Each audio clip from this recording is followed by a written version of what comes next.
Mr. Chancellor, graduates and guests, I am grateful to the Andhra University for their generous gesture in inviting me to deliver the convocation address.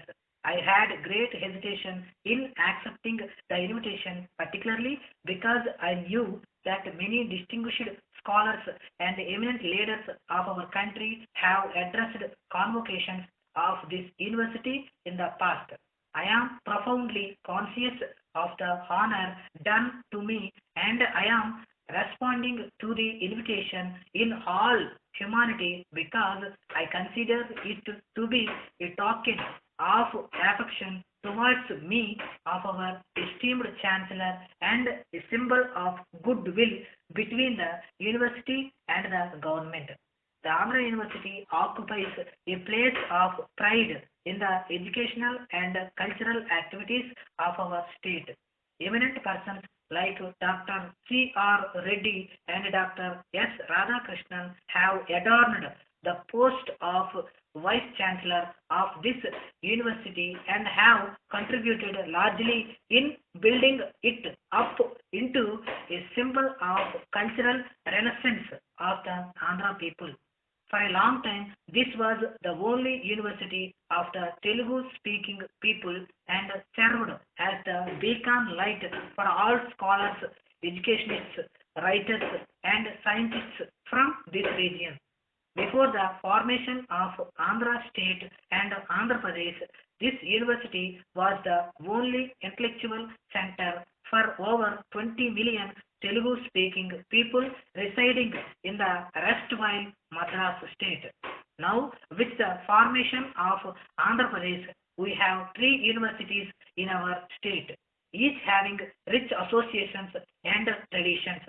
All three of them are autonomous bodies, but I am happy to observe that they are functioning like a team and looking after the needs of higher education and research of the whole state in a cooperative and collective manner.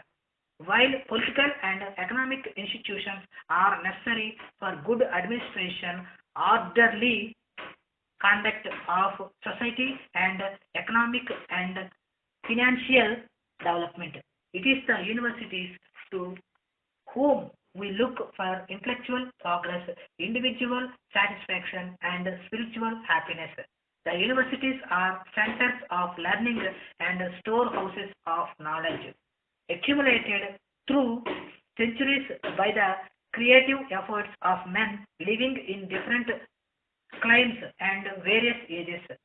The vast treasure of knowledge available to us today has been built up brick by brick by our forefathers who, at the loss of all material comforts to them, engaged themselves in the pursuit of inquiry, knowledge, and thinking. All movements for the intellectual and spiritual well-being of mankind have their roots in institutions of learning. The humanist outlook and the idea of brotherhood of man have emerged from thinkers and creative workers. The universities have no barriers of race, community, or nationality. Their creed is the Christian of knowledge and the good of men.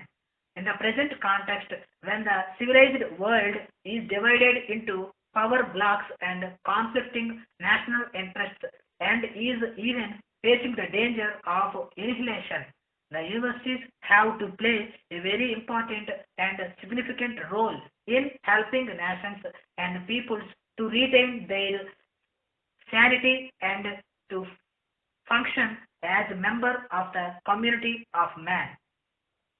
With the tremendous strides made by science and technology in recent times, the sphere of work of the universities has greatly enlarged. Particularly, we in India, who were rather late in joining the scientific age, have to make up much leeway. We have not only to gather and absorb all the accumulated knowledge in the field of science and technology and to derive material benefits from it for our people. But as a self-respecting nation, we have also to make our own contribution to scientific research and new discoveries. This is a matter which, to my mind, should receive the highest priority in universities. Ample opportunities and suitable facilities should be provided in the universities to enable scientists to make their contributions to research. This is a challenge of the times which our universities have to meet. So far, though our achievements have not been small, yet they are not adequately judged by world standards. Some hard thinking is necessary, and many of the old ideas may have to change. Research today does not depend upon a change, discovery, or the brain wave of a genius, though such chances cannot be ruled out. Predominantly, it is the result of hard and organized work. I know our scientists are aware of this, but how many of them make laboratories their homes, which a scientist should do? It is true we may be lacking in facilities, but too much dependence on expensive and foreign equipment is also not desirable. Many of our great scientists have made ample progress with indigenous equipment and instruments made in their own laboratories. The question of fundamental sciences and applied sciences is another matter which deserves our careful attention. All scientists recognize today that there can be no dichotomy between science and technology and between fundamental science and applied science. The application of science to our day-to-day operations in industry, agriculture, and other economic sectors is of particular importance to a country like ours, which is backward in technology. It is the duty of scientists to take the fruits of science to the doors of our farmers and engineers.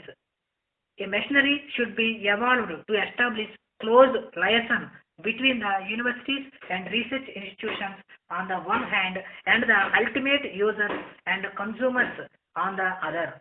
Another matter which to my mind needs our urgent and most devoted attention is the coordination between the various organizations engaged in research. Scientific research today cannot prosper in isolation. Indeed, there is a strong feeling that research and teaching should go together. I plead that there should be more coordinated planning at all levels of government, universities, industry, and other research institutions. Man has developed from the primitive ages to the civilized times of India by fighting inherent superstitions, cultivated prejudice, and quackery in various forms, which are the natural concomitant of ignorance and lack of significant attitude. A large section of our population still suffers from this primitive psychological and temperamental handicap. Here also the university can play a vital role in educating the people in scientific outlook and the fighting all inhibitions which retard the progress of a rational society. Before the university can impart these ideas to others, the members of the university have to imbibe in themselves intellectual thinking and scientific approach to problems. Members of the university have to be in the vanguard of all intellectual and moral progress of the community. It is heart rendering to find that groups, cleavages, and party politics have raised their evil dragons and even in the portals of our bodies of learning. It is indeed a very sad sign, and I hope every effort will be made to get rid of such tendencies and to make universities the real academic bodies with a free atmosphere of learning and scholarship.